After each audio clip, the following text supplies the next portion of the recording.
There's a crisis happening in plain sight. Men today are the most medicated, most isolated, most directionless they've ever been. Suicide is the second leading cause of death in men under 45. Boys are falling behind in education at every level. The intimate lives of young men are in measurable decline. And yet everywhere you look, the response to this crisis of men seems to be to tell men to be less aggressive, less dominant, less certain, quieter, softer, more in touch, more careful. And yet somewhere in that instruction, well-intentioned as it is, a generation of men have lost the thread entirely. They went looking for themselves in the manosphere and they found people like Andrew Tate. They went looking for themselves in the wellness world and found breath work and a vocabulary for their feelings that somehow has managed to replace the feelings themselves. They went looking for models of manhood and have found either perform or perform differently, but perform regardless. My guest today has dedicated his life to a different proposition, that the crisis of men is not about masculinity. It's about the boy inside the man who never was afforded the opportunity to grow up. That most of what we diagnose as toxic masculinity is actually an unhealed childhood, operating in an adult body, at adult scale, with adult consequences. His thesis is this: heal the boy so the man can appear. Born in South Africa, raised in Australia, he walked away from a successful career in construction after a painful breakup cracked him open. And what he found on the other side of that crack became his life's work. And today, he has worked directly with thousands of men and managed to reach hundreds of millions through his content. And he is one of the most important voices in the conversation about men that almost nobody is having honestly. And today, we are going to attempt to have it honestly. So without further ado, Ryan Moresby-White, it is an unbelievable honor to have you on the show. Thank you for being here. Thank you, bro. That was a beautiful introduction. I just shared the thesis as far as I understand it, but I really want to know from you if you could sort of make a case for why this matters in the modern structure of our society. Why does this matter? What you summed up there is the modern man or the modern adolescent boy today, searching for some sort of figure or role model or representation of what it means to be a man. And young boys are always looking to older masculine figures to model to them, like what does it mean to be a man? Like for the longest time, as a little boy, like your father is your hero. Right? When you're a child, like you look at your father and he's God to you. He is everything. And what I see today is a society full of little boys who haven't had the essential separation from their childhood, and they're still seeking that godlike figure of their father that they never truly got to feel and experience. Maybe their father was present and provided everything for them, but wasn't the safe, regulated nervous system that that little boy needed, or the man that was able to actually lead the way and lead the path of what it means to be a man through essential rites of passage and initiation from boy to man. So what happens is this lack of eldership in and community and ritual and ceremony, and boys going through this separation from their childhood. They're left tethered to their childhood, and it's like they haven't really cultivated their own sense of self. And what happens is when that we'll speak more about trauma, but this is a form of trauma, is the lack of what you didn't have. And I don't know any man today, I've never met a man today who actually experienced a ritualistic ceremonial rite of passage from boy to man, where he, within a communal setting, got to grieve and actually let go of his childhood and be separated from his mother. I haven't met a man that actually walked that and experienced that today in modern society. So without that separation, a man doesn't actually know who he is. He hasn't received the essential developmental strength that he was supposed to receive as a little boy, which was cultivating a relationship with the initiatory path and life and death. And what this looks like is him actually receiving that experience of where he's stripped away from his mother. And he's removed from his comforts. He's removed from the familiar world of his comforts, of the nurturing and the care of the feminine of his mother. And he goes and spends time with the men and learns what it means to be a man from initiated men, healthy men. And then within that, he discovers from 12 to about 18 to 20, in that period of time when he's spending time with initiated men, he's actually cultivating a sense of his place in the world, within the community. And that gives him a real deep sense of meaning and purpose in his life, that he has a place within the community. So you can see today how this is now starting to contaminate society and men's lives. They hadn't had the separation from the mother. They're still enmeshed or tied to their mother, or they haven't been able to really see their mother for who she really is and receive the strengths from the mother. And then they're left looking for a mother in adult relationship and becoming the man that is solely dependent on a woman for that sense of nourishment and nurturing. And and then we go into the lack of meaning and purpose, right? A boy then gets tied to the first thing that's like most attractive, which is what we see today in the manosphere and stuff like that. And this is what then becomes like attractive to a young boy. So in essence, the biggest problem with men today is the system from which they came from. And that family unit, family system becomes the blueprint for which he sees the world from. And that blueprint controls and runs his entire life. And until he grieves and separates and leaves that blueprint behind and leaves his family and grieves his childhood and his mother and his father, he'll continue to be a little boy in the world, looking at the world through the lenses of the little boy. And this is where, for thousands of years, rites of passage were a thing, because they understood this.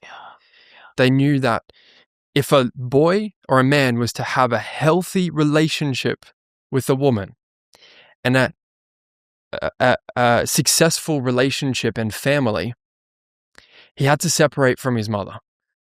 They understood that. So when he started showing interest in girls at around the age of 12, they understood that he needs to go through this initiation and this rite of passage. It's that around that period of time that this boy is now ready to separate from his childhood, so he can now choose his woman. So there's many things that from the system that we come from then lead to everything that you shared today. This is the greatest issue with society. I love Francis Weller's work. He calls it suspended adolescence, getting stuck in suspended adolescence. I want to break down, you just said the difference between trauma and initiation, because you're talking about he must separate from his mother in order to be able to have a powerful relationship. The way I've heard the difference between trauma and initiation is that trauma is an uncontained encounter with death, whereas initiation is a contained encounter with death. And so I want to understand how you distinguish trauma and initiation. And then secondly, my second part to that question is the challenge for most mothers the fact that they are attempting to keep their boys so protected that they never have the opportunity to really grow up? The difference between trauma and initiation.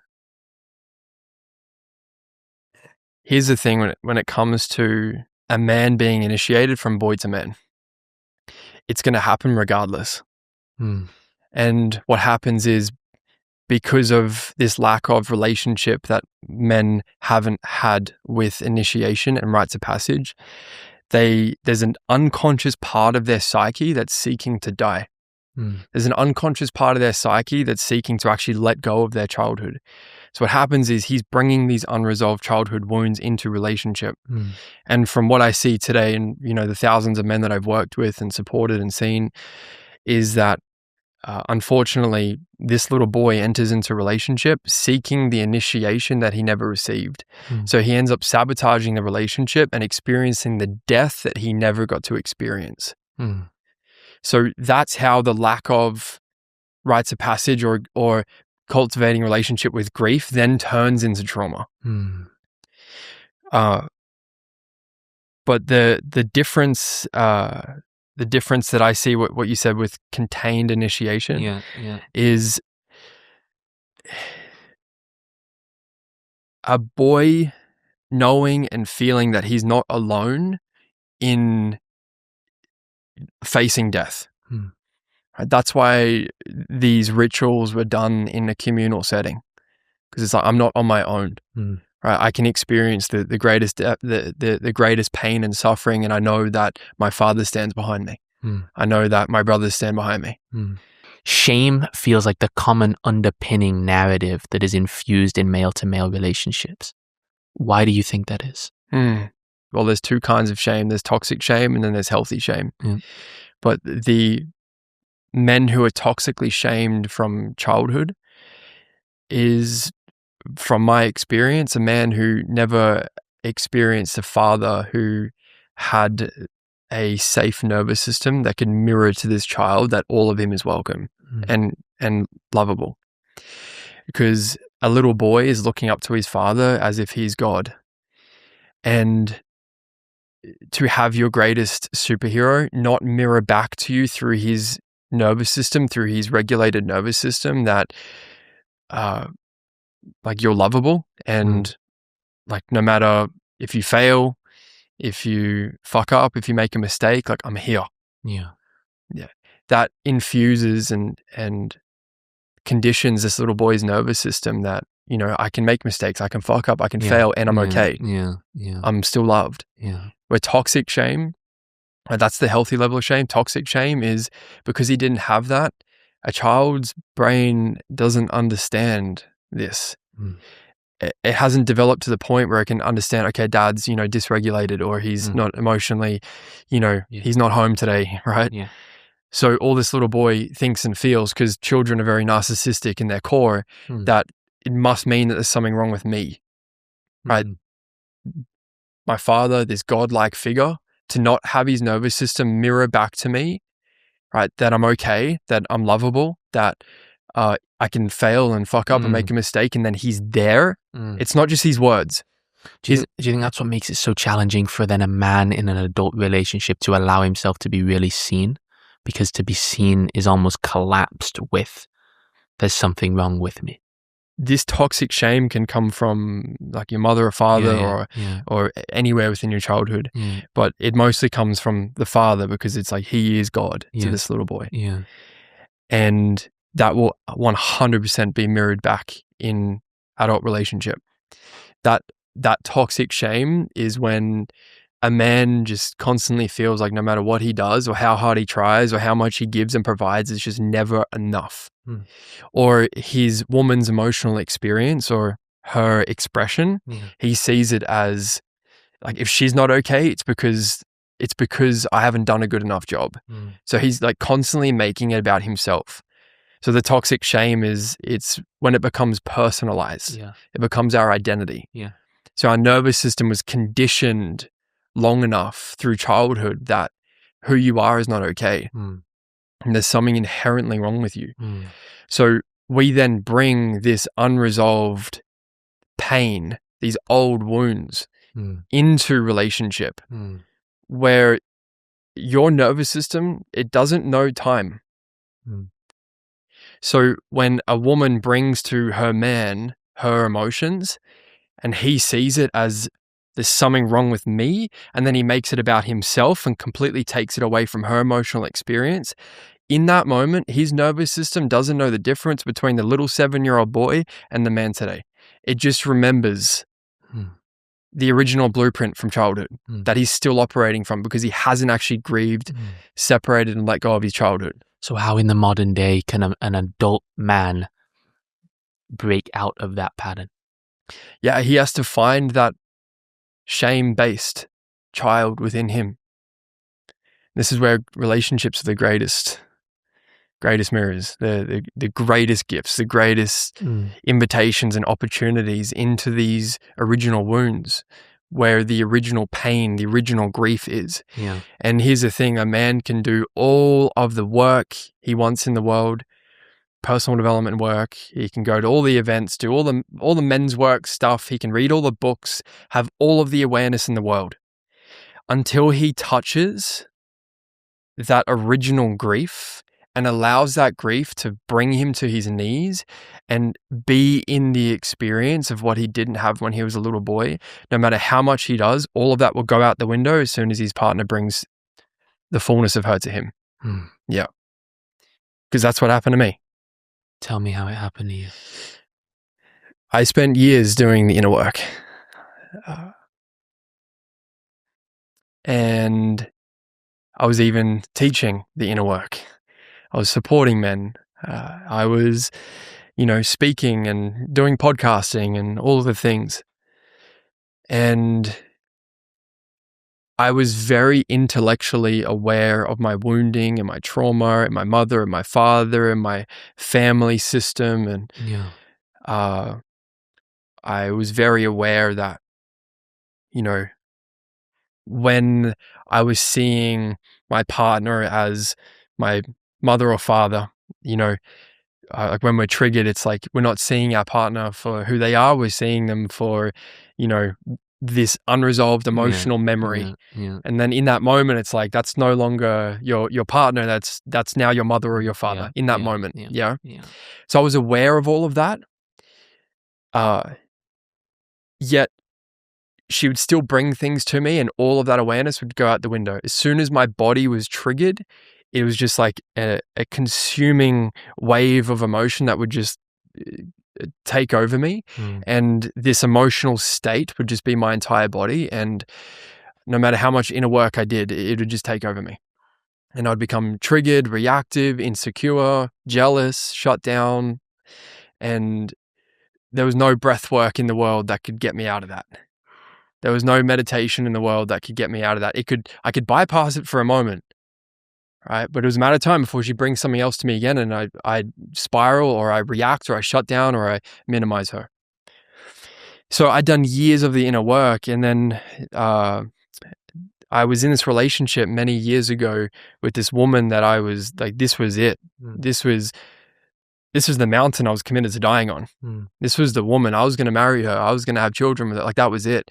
And I got home one day. We're living in Bali together, and all of her bags were packed.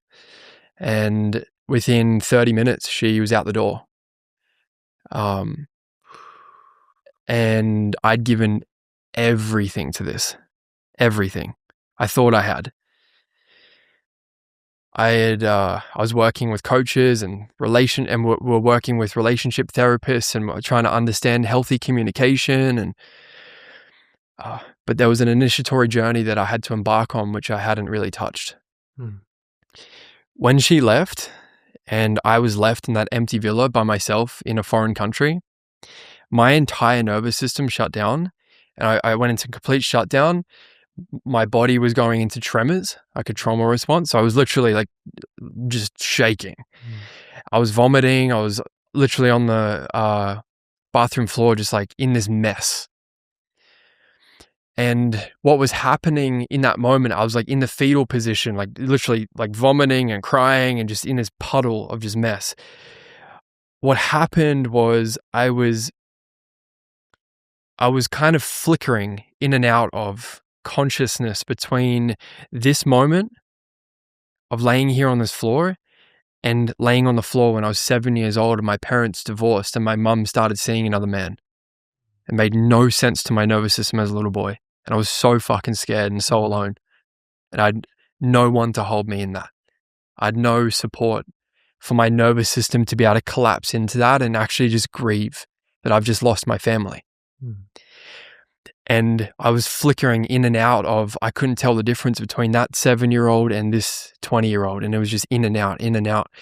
And then that was the embodied experience and the grief of I hadn't touched this original pain.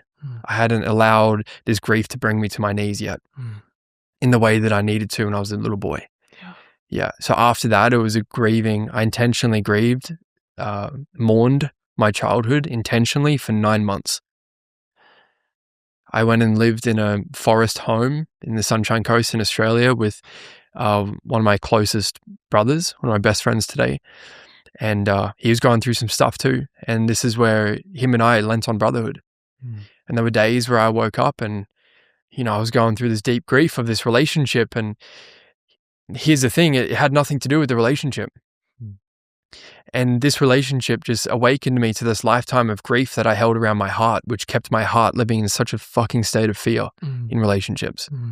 Kept me anxious, shut down, fearful, avoidant, all of the things. We can learn all the attachment styles. We can learn all of these things. But beneath all of that is a little boy or a little girl still holding on to this unresolved grief, original pain from childhood. And in that period of time, having my brother's nervous system to collapse into in moments when I needed him, just there was that season, that 9-month season of really being with that is what really cultivated a lot of what people receive from me today. Yeah. And everyone has access to it as well. If you could give that season a name and maybe articulate it in a manner that is that could now be gifted to the world in a way that is maybe to describe the season that every man needs to go through, what would you call that season? A season of separation. Right? When we look at the hero's journey, okay, so rites of passage is actually the hero's journey embedded into an experience. That's what it is. So in the hero's journey, there's a separation from the familiar world, the comfortable, the known, right? And we relate it back to a boy separated from his mother, the nurturing, the comfort, what he knows. And the thing is with an initiation, you don't truly want an initiation. No one does. It's something that you can't ask for and you don't want to ask for. Because it's going to require it's going to completely take you out of your known world, out of your comforts, out of your routine, in times and moments where it just makes no fucking sense that this is happening. I had so many things going on, right? It made no sense that this was happening in this period of time. Everything was beautiful, right? At least in moments it was, And that, to bring it back to your question, like what's that season, is really honoring the separation from the comfort, from that what's familiar, and allowing yourself to accept the calling. So when I said you don't really want an initiation, what makes it a true initiation is you refuse the call many times. You fuck that, no, I'm not going there. Fuck that, I'm not going there. No, it's like you walk up to the edge of the cliff and you walk back. You walk up to the edge, you walk back. Yeah, that's the threshold. Yeah, and a lot of the times it's we can choose to jump into the threshold, or we'll be pushed over the edge by something at some point. So that choosing is allowing yourself to enter into the unknown world, and you don't know what's down there. That's the thing, right? Entering that 9-month seasonal experience of grieving and mourning my childhood, I was just letting go of everything I had known, right? So basically I was getting rid of my routine. I was just allowing myself to allow this grief to bring me to my knees. And the gift was the relationship was the gateway. It was the opening. It was the door into this mourning. And allowing myself to be in that. And like I like to say when it comes to initiation, you're either in one right now, whether you know it or not. You're either coming out of one or you're headed towards one. Yeah. Yeah. It's one of the three. Yeah. We live our life in cycles and seasons.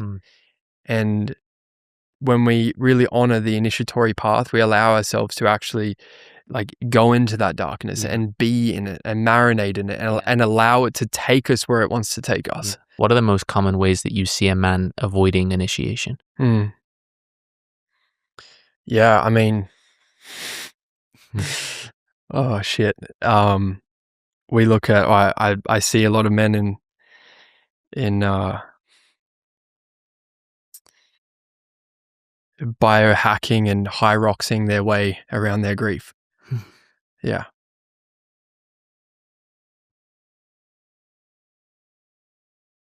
And the avoidance of initiation looks like the first three stages of grief, which is denial, bargaining, and anger and frustration. Right, so there's 5 stages to grief. The first one is you deny it, so it's like the refusal of the call. It's like, no, fuck that, I'm not going there. Yeah. Then there's the bargaining, where it's like, if I just do this better, if I just train harder, if I just work harder, if I just learn healthy communication better, if I just was to show up this way, then she would love me better or things would be different, right? It's this constant bargaining. Yeah. And that, when it doesn't work. That seems like the dark corner that most men get stuck in, for some for a decade, some for their life. Yep. The third stage is frustration, anger. And it's that frustration. And what a lot of men use that frustration and anger is the doing energy. Yeah. So when I say like they're these first 3 stages, the denial, bargaining, anger, is this loop that most people are just fucking looping in. And this is where I see a lot of men in like the biohacking, hyrox world. They're actually looping in this denial of their grief. Right? What's biohacking? People become obsessed with that shit. Yeah. And they're actually avoiding death. They're trying to expand their life so much because they're trying to avoid death, but they're actually avoiding their own grief. If initiation was to be defined as a contained encounter with death, then the biohacking world, or at least a lot of it, is an attempt to avoid death, which is to avoid actually the initiation that you need to be fully alive, which is the greatest thing that you could do for longevity. What? That is so fucking powerful. They understood rites of passage and initiation. The greatest thing you could do in the world of biohacking is to actually face the grief you're avoiding, experience the initiation, and let yourself die to the part of you that cannot take you where you're intended to go. Yeah, you can't biohack your way around your grief or learn how to communicate better around your grief. I have so many people in my life. I mean, I've been through many seasons in which I've been in the attempt to do that. And I have friends that are coming to mind now that I know will resonate with that. Heavy. Yeah. There's no tool. There's no red light sauna. There's no infrared. There's not even any sense of sort of information that can allow you to escape the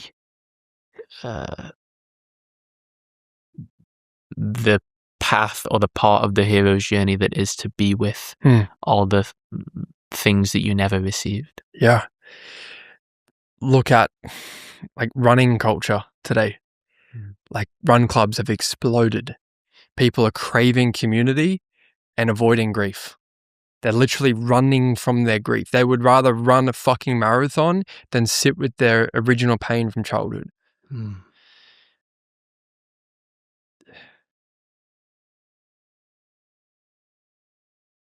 When it comes to grief, the greatest fear and the greatest avoidance of grief is if I allow myself to feel it, I will completely unravel and lose myself. I don't have time for that. In this overly productive world today, I don't have time for that. Or that I'm going to lose my ambition. I think that was a big one for me for a long time too, is like, if in the feeling of what I know needs to be felt, I'm afraid that I'm going to emerge from this season with no ambition, motivation, desire, inspiration. Like I just won't want to do anything. Yeah. And a part of me feels like, oh, I am more like the wound is not serving me, but it's serving me to get shit done. Yeah.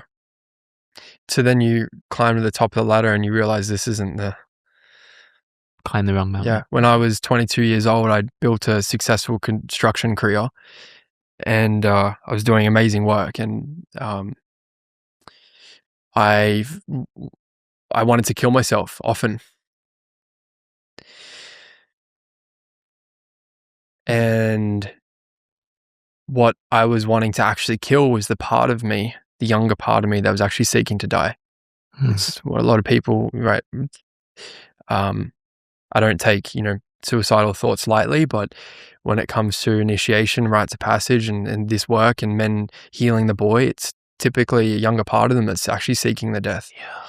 And for a long time, that was me. I was in construction. I fucking hated my life, yet I was making money. Things were going well. I was accumulating assets, and I climbed to the top of that ladder and realized that my father wasn't at the top. His love and approval wasn't at the top. And I was so driven and ambitious from that place of seeking to, like I said, as little boys, our Father is God to us.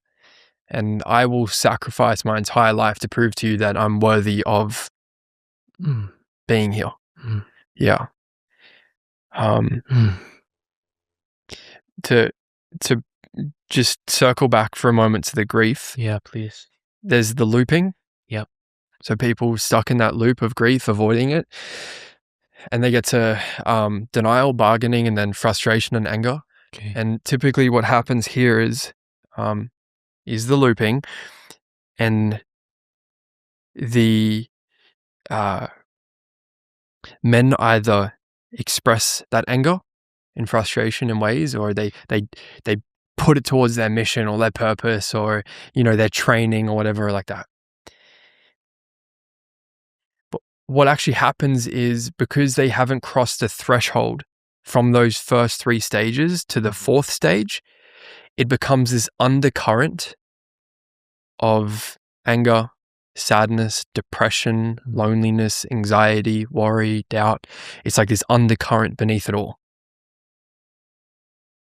Because the threshold, what happens is when we cross the threshold, I call it, it's like you're going over the waterfall. Yeah. Right, the threshold is you're going over the waterfall and you're descending down into the depths of your grief. Yeah. And this is where I'm afraid if I go over that waterfall, I'll completely lose myself and die. Because what happens is with grief is that when we experience grief, we're not just experiencing it in this moment, but it's actually signaling and activating a part of our brain called spread activation theory, which ignites a neural network in our brain, which activates every single moment of ungrieved experience of your entire fucking life in one moment. So you're not only experiencing the grief in this moment, but your entire life of unexpressed, unfelt grief. I just want to understand this more deeply. So when we experience grief, there is an actual part of our brain that is triggered, that gets activated, and that signal is activating every moment of unresolved grief in our life, all collapsed into one moment. Yes. That's why it feels so overwhelming. And not just grief, but other emotions too. Rejection, shame, abandonment. So when, for example, I'll give you a prime example. In my previous relationship, that one that I was telling you about, where it'd be a beautiful Sunday morning, driving down the beach, got a coffee, music playing, and I look over and she's scrolling on her phone. Right? In that moment, she's no longer my partner, she's now my father, and it triggers every single moment that I felt my father wasn't paying attention to me, or that I wasn't important enough for him. So this is where you then regress into a childlike state, and it's got nothing to do with this moment. And this is where it's like the reaction and the response is got nothing to do with this moment. So rejection, shame, fear, all of these, it's it's all triggered in the moment, and this is why it can feel so consuming and overwhelming. Yeah. I mean, I could get emotional at the number of men in the world who are still looking for their dad to just play with them.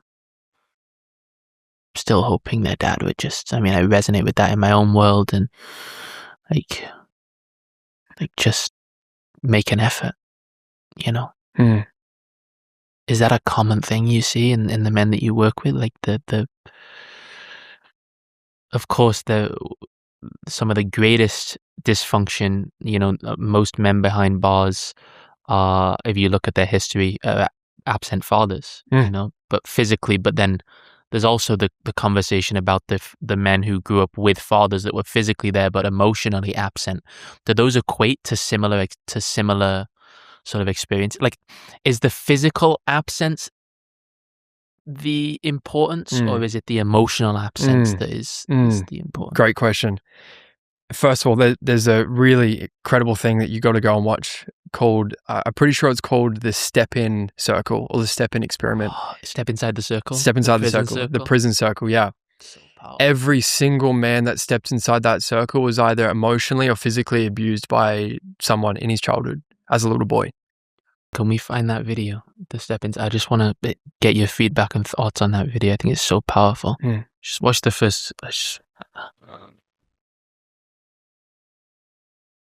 It's time now, everyone. We're going to do the compassion trauma circle. Is everyone ready to face their past with compassion? Is that a yes? While you were growing up, during your first 18 years of life, if a parent or other adult in the household often or very often would swear at you, insult you, put you down, or humiliate you, step inside the circle. If a parent or other adult in the household often or very often pushed, grabbed, slapped, or threw something at you, step inside the circle. If a parent or other adult in the household often or very often ever hit you so hard that you had marks or were injured, step inside the circle. If you often felt that no one in your family loved you or thought you were important or special, step inside the circle. If your family lived in extreme poverty, step inside the circle. Step inside the circle. Step inside the circle. Step inside the circle.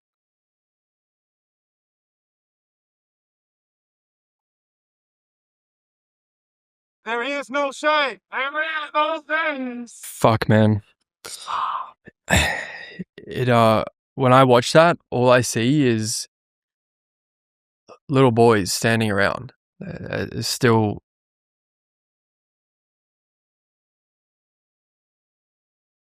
no matter what age you are physically, until you reclaim that little boy within you and you grieve the hurt and the pain that you experience as a child, and your nervous system doesn't know the difference, and you're forever that hurt little boy in the world. And yeah. What do you think we're getting wrong as a society as it pertains to treating men?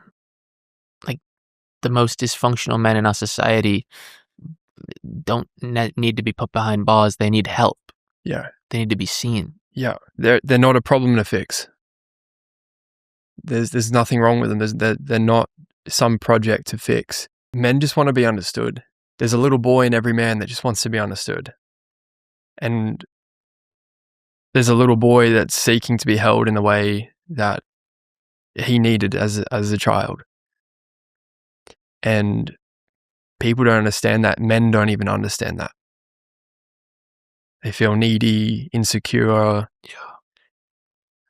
anxious, worry, and then we just have to keep fucking working and working and training harder and pushing and striving, achieving and doing more and doing more and doing more, as if we're a fucking problem to solve and fix. And continuing to build the life upon the foundation of that little child, that little boy that is still just seeking the presence of his father. And every time I sit with a man at our retreats, at our events, through the work that we do, what I watch happen is when a man experiences meeting the little boy within him for the first time, there's no words exchanged with him and that little boy. He just goes and sits next to him. And the grief that comes through and moves this man in that experience is the missing experience that little boy didn't have. And until we grieve that missing experience, because we'll never get it. We'll never, ever, ever get that missing experience. We can't, because we can't go back in time. We have to grieve the losses of what we didn't have. Yeah.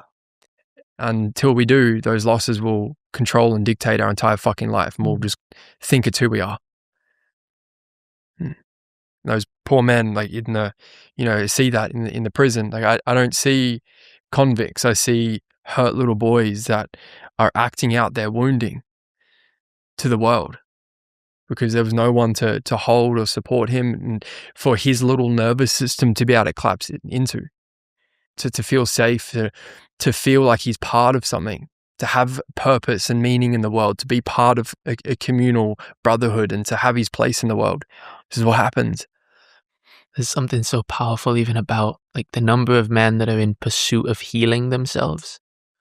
And like you just said about when a man in your retreats and events first meets that boy, there's no words exchanged.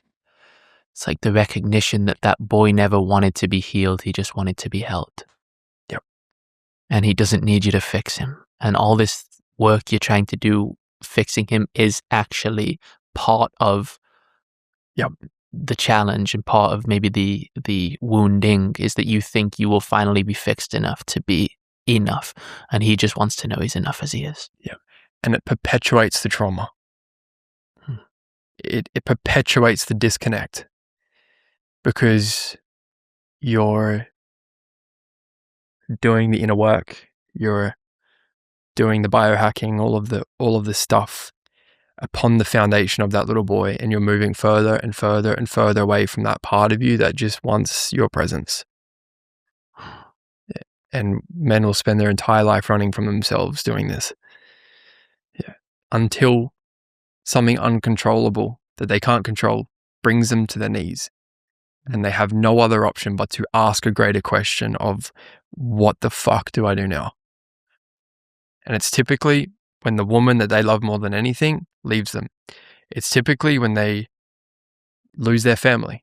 They go through a divorce. They cheat on their partner. They hurt the people that they love more than anything, and it makes no fucking sense to them why they would do that. Yeah.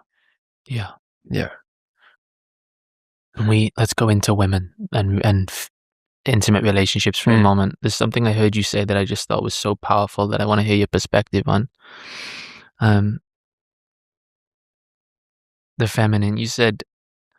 I heard you say the feminine is the most profound initiation for a man to step into his potential. She is the reflection of God.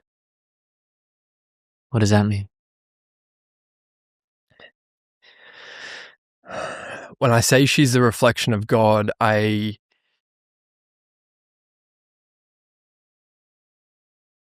woman will be the greatest mirror to where a man is living out of alignment between his head, his heart, and his balls.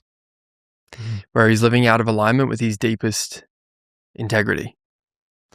And a deep woman, that is, right? A woman of substance. A woman who's met these depths of herself and is will say no and speak her truth and honor her boundaries, and she's clear on what she wants and what she'll stand for, and she has the capacity to actually receive a man's leadership. Or like this kind of woman, she will be the greatest mirror for a man, Mhm. and vice versa. Mm. Yeah. But when I say the reflection of God is that she will trigger him in ways that only she can trigger him.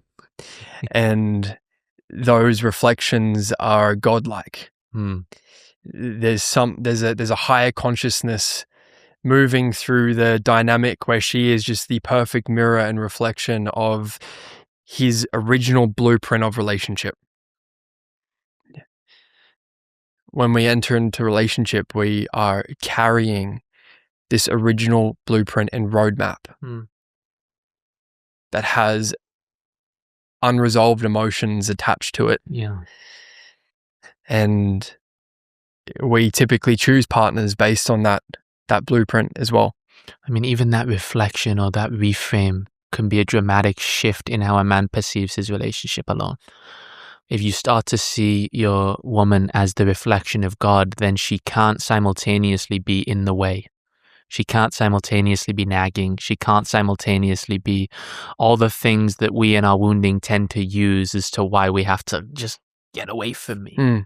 You know, it seems like just viewing what is surfacing as her being the reflection of God, attempting to bring to you everything that needs to be reconciled. Yeah. Sounds like a really powerful reframe on what relationships are. Yeah.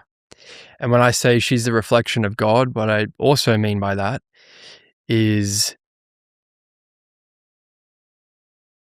this doesn't mean a man just becomes a fucking nice guy, right? The nice guy will go, she is God, she is everything, and pedestal her, place her up here. Yeah.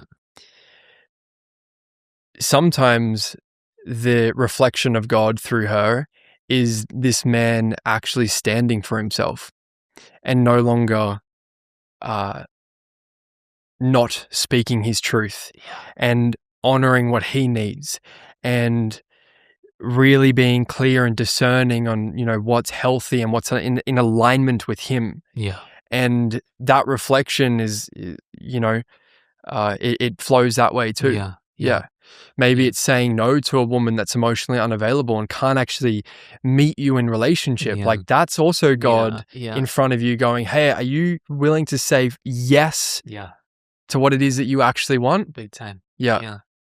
Or are you going to just keep being the fucking nice guy and allowing yourself to give your entire self away to someone who can't actually meet you in the way that you deserve? Yeah. Yeah. In some ways, it's almost like the nice guy does not even have the space to choose a woman or not choose because he's still looking for love. He's in survival. Yep. Yeah. So he's not even really in the space to be able to decipher whether this woman is for me or not for me because he's still looking for what was absent. Yep. That's the thing with the nice guy. The nice guy it's not who you are. It's a survival state. It's the little boy so attached to the love and the attention and the validation that the feminine gives him, this woman gives him. Yeah. He needs that as if it's his oxygen supply. So beneath, and here's the thing, like the nice guy is thrown around very easily. But what is it actually? Yeah, let's break that down. We talk about this difference between like a nice guy and a strong man. Yeah. If we were to really just distinguish what are the differences between those two archetypes, what are they? Yeah. The essence of the nice guy is a little boy who never had the space as a child to cultivate his sense of self, to understand boundaries, to be able to speak his truth, to know that his space is respected, that his anger is valued, and there's a place for his anger. Because our anger is our protector emotion. It's what actually we go through what's called our second birth, our psychological birth. This is where a toddler tantrums because what they're doing is it's called oppositional bonding. They're resisting their parents through their anger to create, this is my space. Sense of individuation. Sense of individuation, that's it. So the lack of individuation is what causes the nice guy because this man's nervous system is seeking and needs a woman's nervous system to experience a sense of self, because he never individuated and created his own sense of self. So he needs this woman's nervous system to mirror back to him his sense of self. So he doesn't even know what he needs. Yeah. He doesn't even know what his wants or desires are, or what he needs to be deeply connected to himself. Because survival, experiencing some sort of sense of self is more important to him. Yeah, it's like that quote from Gabor Mate where he says, when authenticity threatens attachment, the child will choose attachment.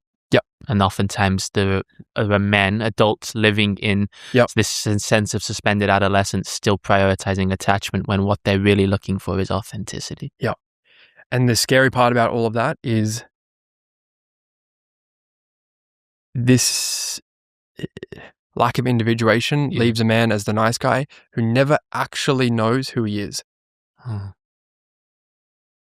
Because he never had the space to actually cultivate his sense of self, his knowingness.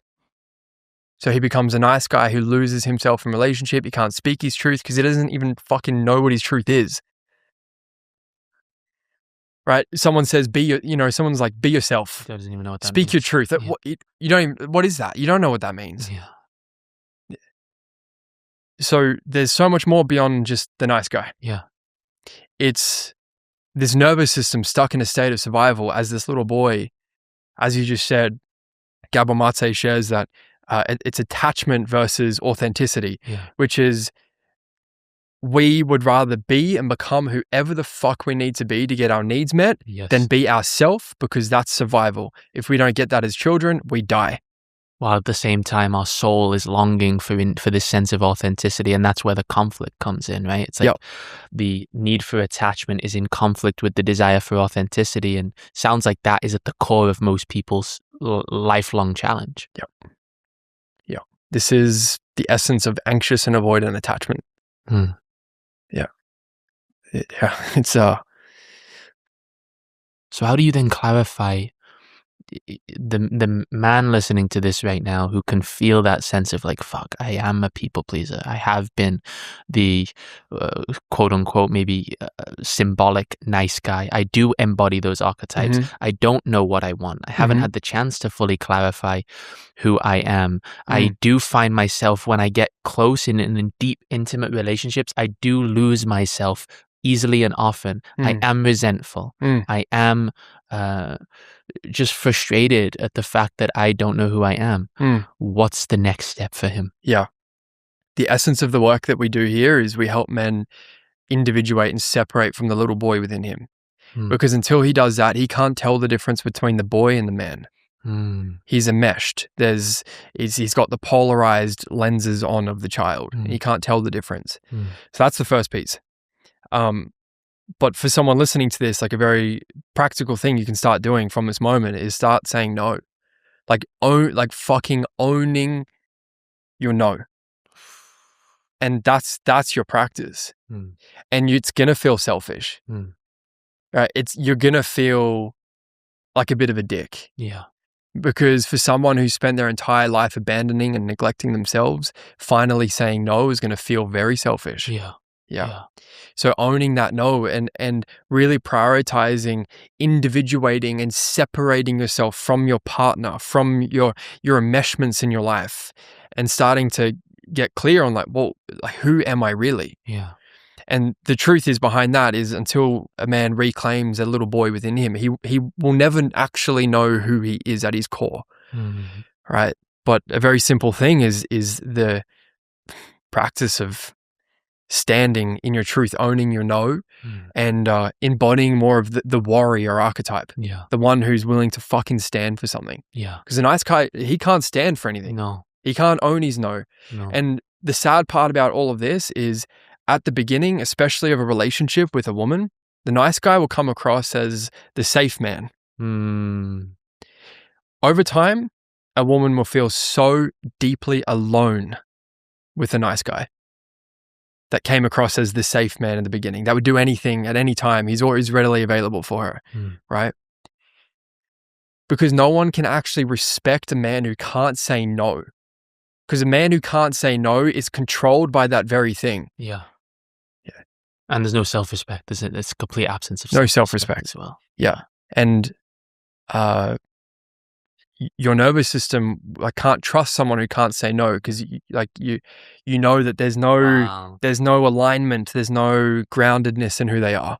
Which is a crazy sort of contradiction and almost like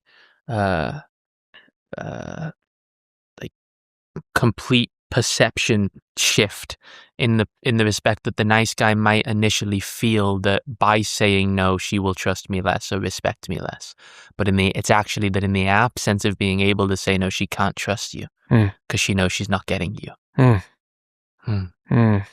So what's then the difference between this is really at the core of what I want to talk to you about in particular, because you use this word safe a lot. The safe man, it's in your bio. Yep. It sounds like the ethos of your work is helping men become the safe man. When I think about what a man would on face value say that he wants to be, the word safe wouldn't come up in my first 10 words, like powerful, strong, dynamic, charismatic, sexy, attractive. There's an abundance of words that the man would choose before he chooses safe. So why safe word?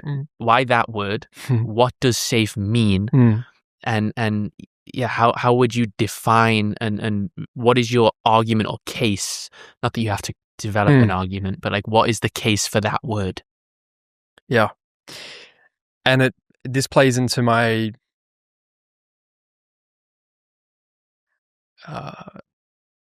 opinion or belief or whatever about a woman doesn't give a fuck what a man can provide or give or what he's done if she can't feel the alignment between his head, his heart, and his balls, his integrity, his the connection to his truth as a man.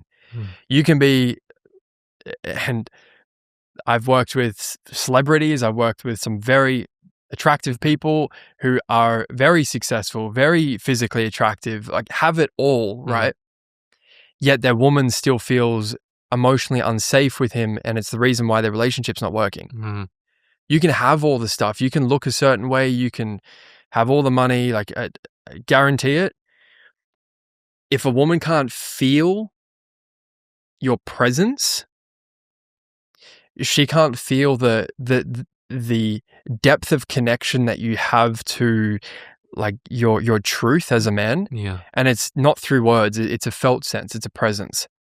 We communicate mostly nervous system to nervous system. And you can feel in someone's nervous system. This is why it's so hard for most men, because they're just tell me what to do. Tell me, what do I have to say? There's all these books out there. I don't know if you're familiar with Neil Strauss's work and The Game. And I mean, it's that book alone is fascinating for me, or his work alone, because what most people don't know is that his second book is called The Truth. And it's about how he had to submit himself to rehab for sex addiction and a mother enmeshed wound. But that seems like such a challenging thing for the man who wants to just Ryan, just tell me what to fucking say to keep my woman around. And it's not what I'm hearing you say is it doesn't work like that. It's all unspoken. When I say a safe man, the safe man is a man of depth and true substance, right? If you look at the word substance, it means substance. Sub means below the stance, below what you can see, below the performance, below the accolades, the achievements, everything this man looks on the surface level. Beneath that, there's an unconscious substance. There's a felt sense. There's a resonance with this man's nervous system that I can deeply trust because I know that he's been there. I know that he has the capacity to keep going there, to his grief, to his cave, entering the darkness. He's got a relationship with death and the darkness, right? And it's only that relationship with his grief, with the darkness, that allows him to actually be the safe man who has the capacity to continue to meet a woman and his family in the way that they truly need. Because he's going to be willing to go into that cave and meet the parts of him, the immature parts of him that will continue to come up through the rest of his life, that will show up, that are preventing him from having the capacity and the depth to meet his woman and his family in what they're asking of him. Yeah. So The safe man is the man of depth and substance, and it's mostly unspoken. It's an unspoken presence. Like I said, when it comes to communication, words are only 7%. Yes. The rest is energy. We're communicating nervous system to nervous system. The safe man, right? It's an unspoken presence through his gaze, through his eye contact. He's not looking around in this hypervigilant state. You can tell when someone's here. So it's like the only woman that you will attract through the tools that the game or other books like that might teach is a woman who's not connected to herself. Because she can't then feel, she's not attuned to what's behind the words. What'll happen is if a man's using these dating tactics to court a woman, if she's a deep woman, it's a matter of time before she reveals his bullshit, his lack of alignment, his disconnection from his integrity, his sexual energy, and where he's actually operating from. Women know, especially deep women, they fucking know. Yeah. You can't hide anything from a woman. Like sometimes they know how you're feeling before you, like 10 steps ahead. Yeah. Right? Yeah, there's nowhere to hide, and that could be really confronting. I mean, I've definitely felt that in the sense of our relationship, and that's my intimate relationship is like there is, and that's not in a bad way. I hope that it's clear that I'm sharing that like you are bare naked. Like I feel bare naked in my relationship often. Yeah. And it is shining light on all the ways I've tried to hide. All the ways I've tried to protect myself, all the ways I've tried to perform to be loved. It is like dissolving, and I feel like in moments I feel like this tall, but I actually start to realize that tall is the boy that I need to put my arms around so that I can feel this big. It's been, like you said, it has been the most profound initiation I've ever been through, to be seen in all the ways I've tried to hide, and to be witnessed in some of the most shameful, scary things that that you've probably ever experienced, to be witnessed, and to have a nervous system that's with you, that's there. It's like, I'm fucking here. I'm not leaving. And that's it. A man's capacity, like a woman will initiate a man in the sense of she's going to ask more of him, more of his capacity than he actually has the capacity to give a lot of the times. And it's typically in that the small window of like, this is like overwhelming, this is too much, it's in that small window where typically the little boy comes out, and it's like, can you hold yourself in that space of just it being that just bit too much, and can you stay? Can you be there? Can you hold the little boy and the younger part of you that wants to jump in and protect and justify and get his point across? Can you hold that younger part of you and fucking be? This reminds me of, you've seen the movie Good Will Hunting? Oh yeah. Where his pattern is to leave before someone leaves him. And at the end of the movie, one of the most powerful lines in movie history is Robin Williams when he says to him, "It's not your fault." He's not talking to him, he's talking to the boy who had his father burn cigarettes on him. And it's like the breakdown is like, oh my goodness, I can't here's this beautiful woman in my life that I want to be with, and I'm trying to leave her because I'm actually deeply afraid that she's going to leave me, and I can't bear the feeling of being abandoned like I felt as a child. Yeah. So fucking powerful. Yeah. How we heal these parts of us that come up is, it's not through not allowing them to come up. It's going to come up. Like that's the whole thing. Like, it's very easy to be secure when you're single. Say that again. It's very easy to be secure when you're single, because you don't have this mirror in front of you, this reflection from God revealing the unresolved pain and wounds from your previous relationships and your childhood. It's very easy to, if we're wounded in relationship, we heal in relationship with safe people, with nervous systems that can really be with us in our wounding, in it all. That's good. I just want to stay on that line for a moment because the number of men who are choosing single over relationship just because it's more comfortable. Oh, but fuck. You know, like, so that's a whole conversation unto itself. It's like you just said, that's such a powerful way to put it. Like, it's very easy to be secure when you're single. Yeah. Like, let's dive into that rabbit hole. I don't even have a question around it, but I just want to go there. When you're single,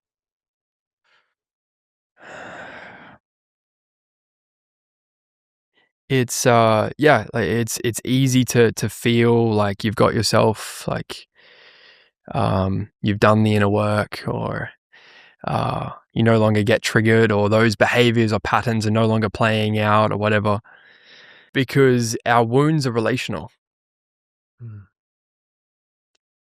The wounds that we have from childhood are relational, which means they only come up in relation. And like, you can do the foundational work when you're single. Like, you can do some of the inner work. You can prepare yourself a little bit, right? But you're preparing yourself for the real shit to come up in partnership, in relationship. And for someone who's, you know, for me, embodiment's really important. I'm not in partnership right now. I've had some very, very beautiful healing relationships between my last one and where I am today. And in that, every time there's been so many beautiful gifts of opportunity for my little boy to come out and to come up. But now I've got the tools and resources to hold those younger parts of me and to be able to choose. To either choose to keep my heart open and stay and be grounded in this moment when every part of me wants to react or shut down or avoid, right? Or choose to stay and to be able to hold this woman in the fullness of her expression and her wounds and her triggers, right? Or choose to actually leave a situation that doesn't serve me because what I was once attracted to are the red flags I can actually say no to now. Yeah, so there's a beautiful, I've been in this really beautiful season in my life of mission and purpose and dating and getting to, and fuck, man, the courage, oh man, the courage to keep opening your heart, the courage to have your heart on the table and to continue to open your fucking heart is like, it is such a relationship with grief.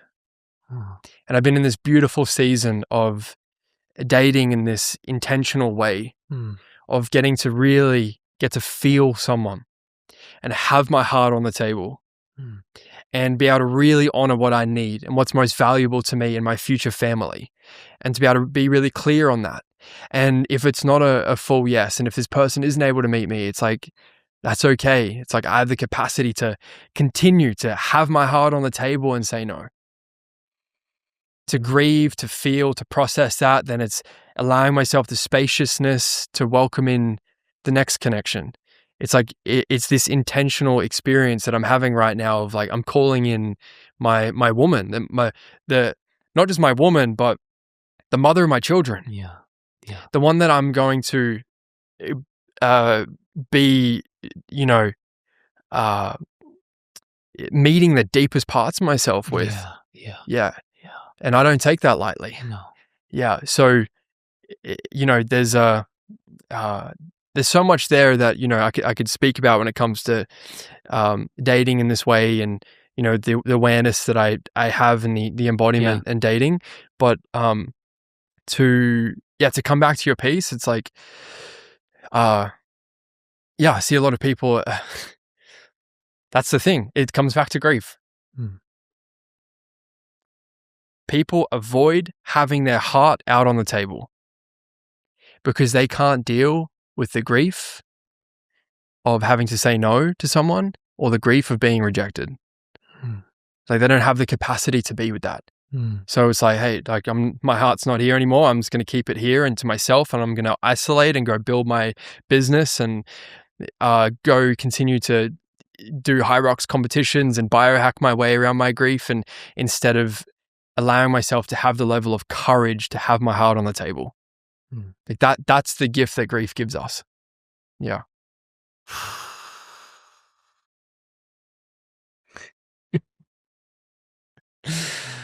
This is so unbelievably just, there's so many ways I could take this, Ryan. But where I want to go and I want to keep digging into this sort of safe man concept. And the reason is because it's something that I'm still trying to figure out. And I'm going to set a little bit of context here. I grew up to two parents who are both professional athletes. My father played professional soccer at the highest level for Manchester United. My mum was a professional dancer. I very much collapsed the world of performance with love for a long time. And that world, of course, I was around a lot of other men who had done the same. And so it was reaffirming, you know. And then I tore my ACL, and that took me away from from the sport. And I realized I'm looking for something deeper. And I found myself in a great deal of spiritual spaces, you know, experimenting with psychedelics and therapy and men's groups and the full shebang. And what I felt but couldn't name at the time was that I found myself around a lot of men that I felt had a sense of depth and maybe emotional sovereignty, but lacked personality. And I'm really now trying to sort of understand this like other side of healing, which is that, like, for many men, therapy, men's groups, spiritual circles tend to be the vehicle, but what they think will be the destination as healing, like the destination ends up as boring. And they become stripped of personality. And I actually had written a little piece on this, and through the support of all of our best friend today, in some regard, Claude or ChatGPT, had pumped this out, and I really want to hear your perspective on it, because it's a fascinating conversation for me. Here we are. The curated man syndrome. It says, some men set out to be free and end up becoming fragile. There is a man who has done the work. You know him. He speaks carefully. He pauses before answering. He does not laugh at things that might be considered unaware. He has left the group chat because the energy is not aligned with where he is in his journey. He cannot be teased. He cannot be in a room that is not curated to his nervous system. He filters everything. Every joke, every comment, every moment of friction through one question. How did that land for me? He went looking for freedom. He found a smaller cage. It just has better lighting. And here's what nobody in the healing world is saying out loud. The medicine became the prison. Men walked in cracked open, raw, searching, alive with the urgency of someone who finally admitted something was broken. And they emerged with a vocabulary for every feeling, a framework for every wound, and absolutely no personality left. The edge is gone, the banter is gone, the dark humor, the kind that tells you a man has made peace with the darkness rather than being run by it. It's gone. And what remains is careful, considered, curated, and profoundly, tragically boring. The men who have actually done the work look nothing like this. They're warmer, funnier, more present, more dangerous, but in the right way. They can take a joke and land one. They can disagree without it becoming a conversation about their regulation. They have edges. They can walk into a bar, a boardroom, a funeral, a fight, and be themselves in all of them. They are not sanitized. They are free. The man performing the healing needs the room managed, whereas true freedom is not the ability to be comfortable everywhere. It's the ability to be okay anywhere. Those are not the same thing. A free man does not choose every environment, but he can survive any of them without losing himself. The man who cannot be teased has not healed his sensitivity. He's just built a newer, softer wall around it and called the construction project growth. And then there's his cousin, the hyper-spiritual man, the one who has transcended reaction, who speaks slowly, pauses meaningfully, and has achieved a kind of performative peace that, if you look closely enough, smells identical to disassociation. He's not present, he's managed. He has not found God. He has found a sophisticated way to avoid feeling anything and given it a Sanskrit name. The truest thing I've ever heard about this is that the real experience of enlightenment is the acceptance that you are not enlightened. Healing was never supposed to make you less of yourself. It was supposed to make you more. And if you came out the other side with less fire, less humor, less capacity for the full range of what it means to be human, the journey's not over. You stopped too soon. You confuse the relief of the waiting room for the arrival. Go back in. And this time, don't leave your personality at the door. Oh, bro. Yeah, I know that all too well. Yeah. That's really funny, by the way. That's fucking hilarious. I've played all those roles, by the way. I've played every fucking one of those roles. Yeah, it was funny. As you were sharing that, I was seeing images. Just floating around, just images, yeah. And then an image came up that was really funny, which is you said the inability to be able to share dark humor. Yeah. Oh shit. At our last retreat, it was I was crying, laughing so hard, I was crying. There was 30 men all at the dinner table, just like having the best time, just chatting and laughing and just breaking bread and just, yeah, it was so beautiful. And then there was us, like the facilitators. There was no room at the table, so we had our own table. Yeah. We were just sitting in like the lounge, just lounging around the couch, just eating dinner. I had a huge day, and the dark jokes started coming out. and just hearing them from these men that are like, one of our closest bros, he's a mythopoetic storyteller. And I'm excited for the world to begin to experience his magic because holy fuck, it is, I got chills right now, even thinking about him. Wow. And the way that he ties mythology and story and which is actually the essence of rite of passage is mythology and storytelling, right? The book Iron John, that entire story is about boy to men and the continued path of the initiatory cycle of boy to men. Anyway, we're sitting there and, you know, there's this man that's like so intelligent and his words are just so potent and, you know, everything that comes out of his mouth, you're just so like on the edge of your seat. And then the dark humor that came from it, it was just, I couldn't believe it. I was crying. Absolutely crying. I wish I could share some of it. It's probably not ideal. But one thing he shared with me was he's like the fully integrated king archetype has also integrated his trickster. The trickster is the playful wonder child, the one that can actually have a laugh, can be in wonder and curiosity of the tiniest, most simple things. And also, you know, at the flip of a switch, be the warrior, be the king, right? Be the magician, these masculine archetypes. But the essence of what you just shared there that I feel is that is the essence of what happens when a man performs his healing. Because he's doing his healing work upon the foundation of the wounded little boy within him, where he's learning the frameworks, he's learning the practices, he's doing the breath work, the meditation, he's learning, you know, the Sanskrit languages and the mantras and the yogic pose. He's learning all of this stuff, but all of it's being built upon the original foundation of the little boy.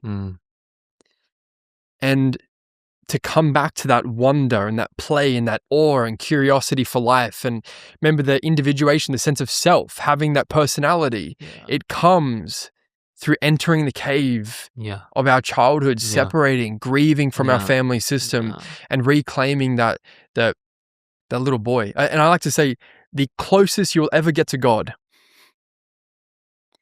is to go back to the miracle that you once were when you were brought into this world. That awe and curiosity and wonder and presence of a child. Mm. They have a connection to God and spirit and energy like no other. Mm. And the more I've connected in with that little boy and I've entered that cave and I've built that relationship with my darkest, it's like those have been some of the closest moments where I've had no question that there is something greater that has its hand playing in my life. Oh, wow. Yeah. So beautiful. Yeah. So I don't want to learn spirituality from a book. I want to learn it from lived experience. Yeah. And through the experience of coming back home to who I actually am and being the fullness of who I am. Yeah. I think that's the most spiritual thing you can fucking do. Powerful. Yeah. Yeah. This has been, I mean, I read that from the perspective of, like I shared, like having played all of those roles, and maybe there is a necessary part of the journey in which you do find yourself in those different roles. But obviously myself coming from England, banter is a big part of the culture, you know? And I think I had, I'd grown up and I've had some of the funniest moments of my life around my father, my brothers. I'm the eldest of 4 and 2 younger brothers. And for a period of time when I was on my sort of healing journey, I sort of rejected that. Like, oh, well, that's like, that banter is shame and it's shaming. And I got confused as to like, what does it actually mean to be an aware, integrated whole man? And there's a line in there that says that, like, he doesn't laugh at the jokes that might be considered unaware, you know? And I just found myself in that season, like, just, I wasn't fulfilled. I wasn't happy or joyful. Like this, in the absence of the ability to be playful, I was denying such a massive part of myself. And now I reflect on that, and the relationships that the men that come into my life that don't know how to be playful, I actually trust less. And it's interesting because we've had a few conversations on this podcast right now, but the ones that have been the most potent are the ones that we can go to this level of immense depth and go there. And 2 minutes later, I'm like crying. I'm almost falling on the floor, you know? And the ones that have maybe not really pierced are the ones where I felt as though the conversation was an attempt to avoid being anything but like curated, you know? And so I really want to understand, like, go here for a moment with you, because I know for myself for a long time, and I can resonate with this with some of the men's reflections in my life, that their aversion to wanting to go into the healing space or to do this work to heal their boy is because they don't want to come out boring and stripped of personality. So what do you say to that?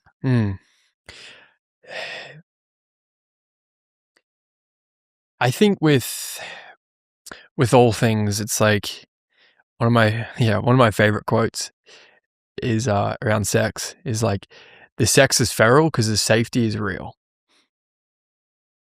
What does that mean?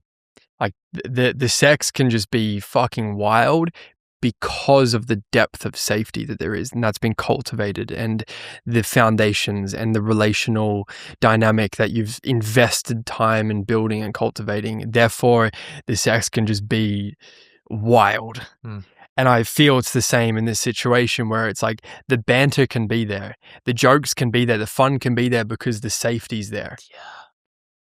Without that safety, it's typically avoidance or it's shaming or rejecting or projecting. And like my closest brothers, man,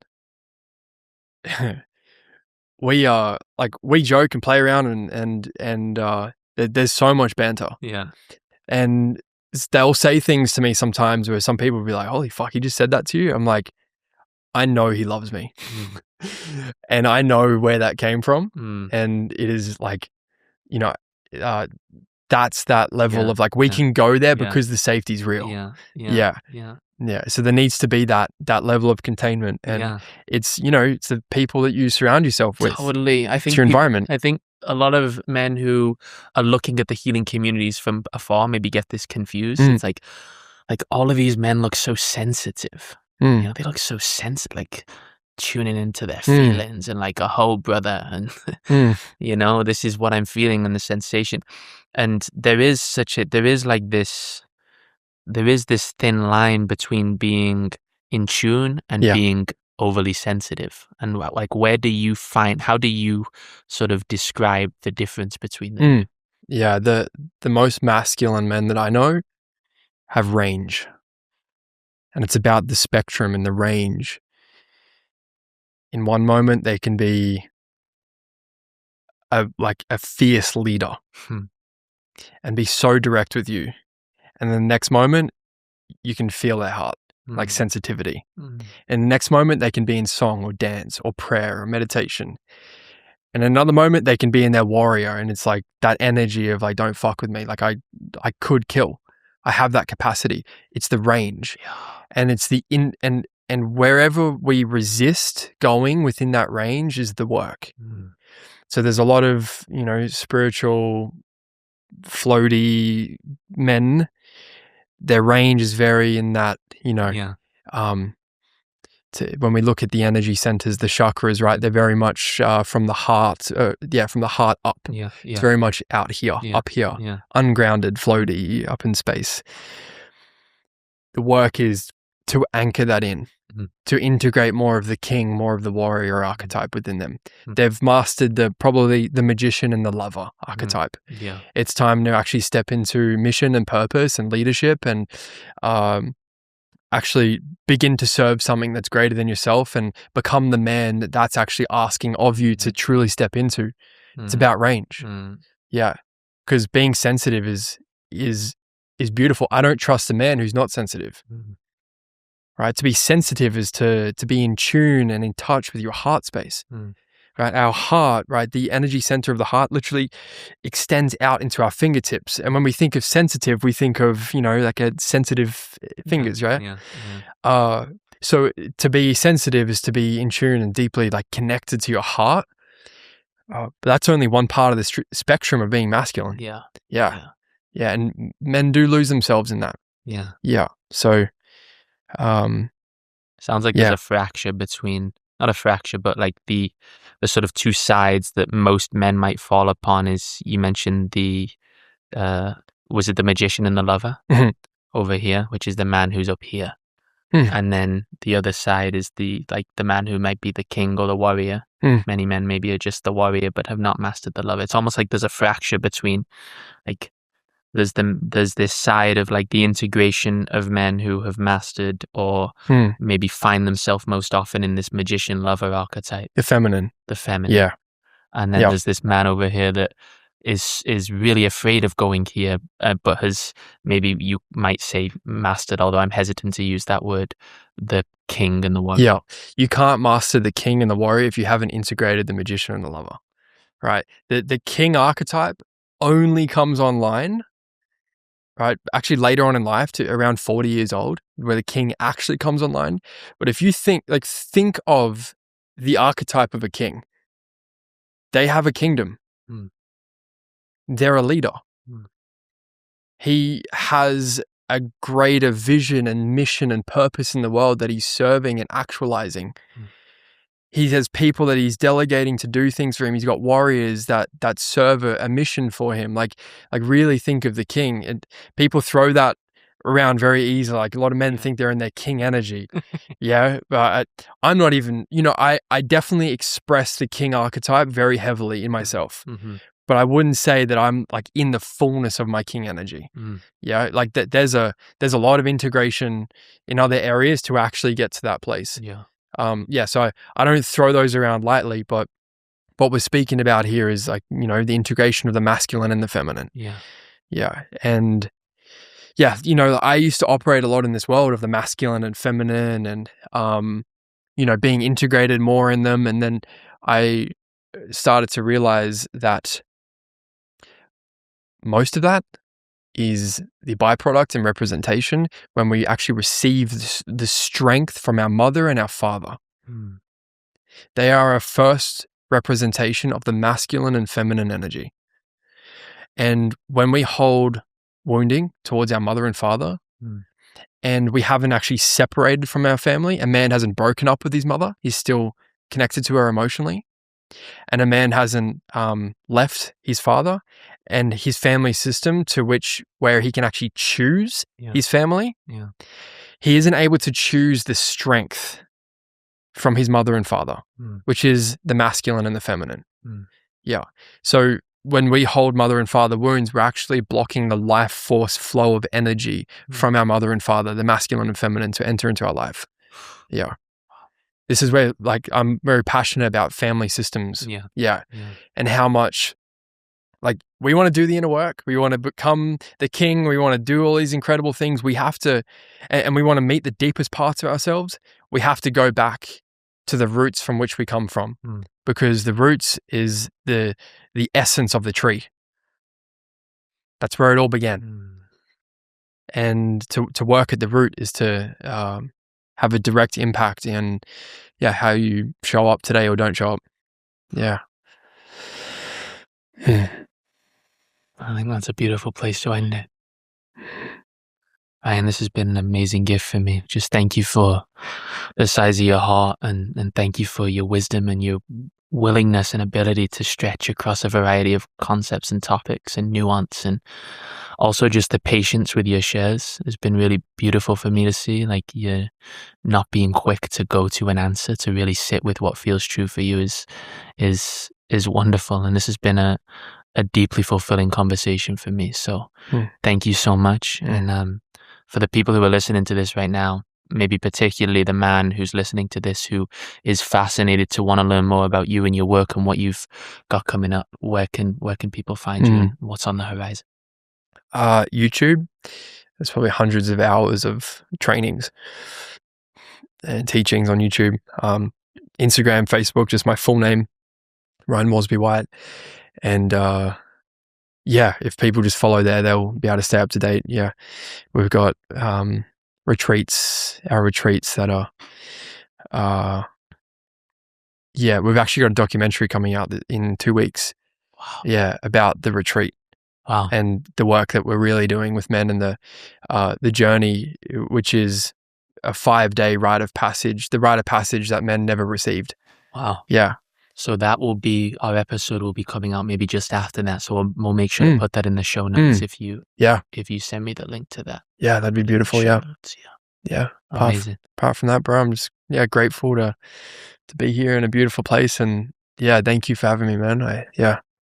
Thank you so much, mate. Cheers.